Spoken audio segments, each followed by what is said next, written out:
That's right. I'm still here. Still fucking nasty after all these years. While many amazing wrestlers fall by the wayside, The Undertaker keeps on trucking.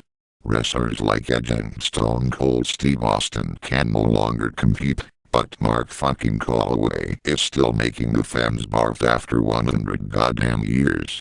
Macho Man Randy Savage, may he rest in peace, passed away this year. It's a crying shame it wasn't me. If there is anyone who should have a heart attack, you know who it is.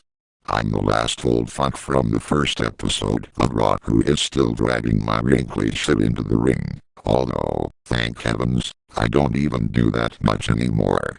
As I'm sure everyone is overjoyed to see, me and my catheter haven't stepped into an arena since my horrific WrestleMania match against HHH.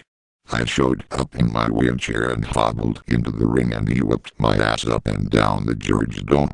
Then I suddenly put a gigotplug on him, and he taps like a jerk-off. Clearly, Vince McMahon must be wearing more eyeliner than me, if he thinks anyone wants to see Grandpa Mark win another pointless match. If you thought I looked like utter shit in my twilight years, take a look at your old pal as a youth. My parents must have been disgusting as well, or eyeliner salesmen, since they didn't kick my teeth in for looking like this.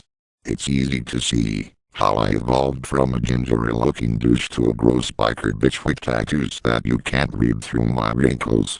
I divorced my husband Sarah because she couldn't stand the smell of mothballs anymore. When I told Kane, he cried, because there would only be 2 swinging dicks in the garage from now on.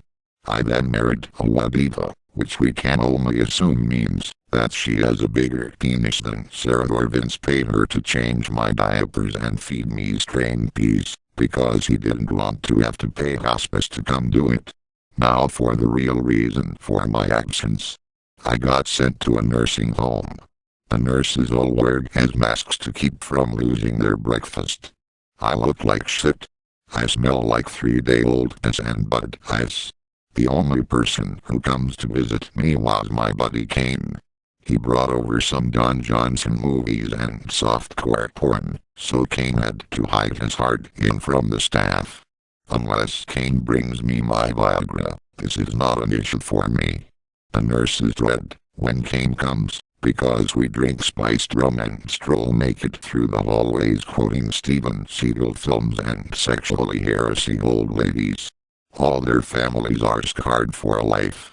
Some old bitch with purple eyes, stringy hair, and a wrinkled ass flopping out the back of his gown is violating their grandparents. Undertaker at the nursing home. Corn-boned. Forever.